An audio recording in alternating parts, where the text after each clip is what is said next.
Да, Цеце, те анализирам затоа што седиш пред мене на терапевскиот кауч. Малце го дзиркам и камерманот. Се шалам.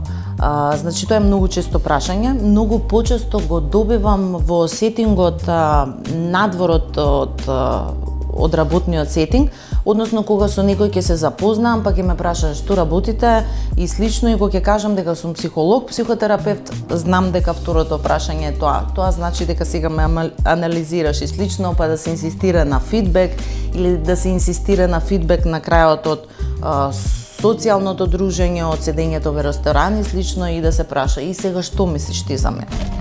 Максимално се трудам да ги држам своите професионални граници и нели секако морам да внимавам на грижата за себе како психолог и терапевт за својот работен стрес и граници, така да се трудам во најголем број случаи да не ги носам.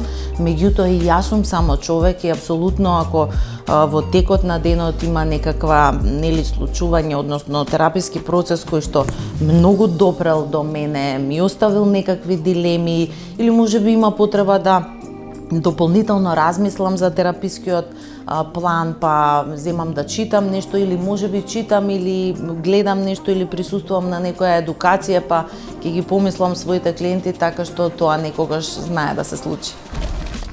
Не. Воопшто не ми досадува. Јас многу ја сакам својата професија и својата работа. И ја работам со огромен интерес, така што да ми досадува не воопшто. Се уште и верувам дека така ќе остане ми огромен предизвик.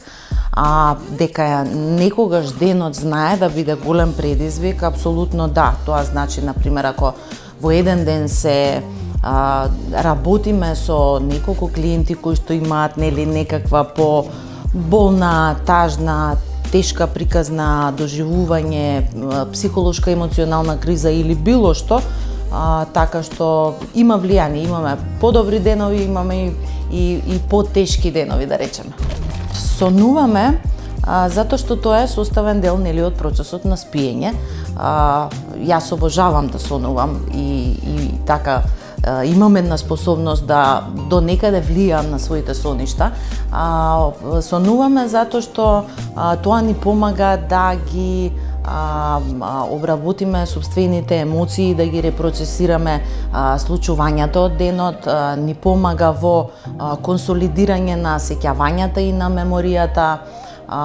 Исто така, секако дека во сонот се изразуваат и желбите, и потребите, и мотивациите покрај тоа што знаеме да ги изразиме и нашите стравови, и нашите болни емоции. Исто така постојат и некои теории кои што кажуваат и дека сонот нема функција во тоа да не спреми да полесно ние се справуваме со животните предизвици, сонувајќи за разни случувања и припремајќи се, така што ете еден краток одговор, иако е ова можно комплексно прашање.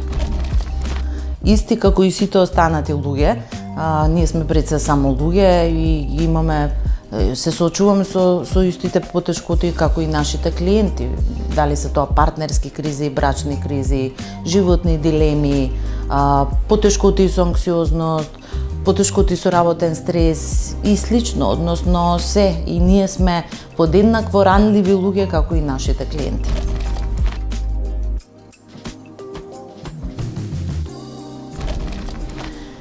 Дали да се разведеме е многу често прашање кое што се добива на партнерските сесии, кое што никогаш директно апсолутно не го одговарам, затоа што не е моја задача како психотерапевт да донесам голема животна одлука за друг живот, односно за животот на моите клиенти.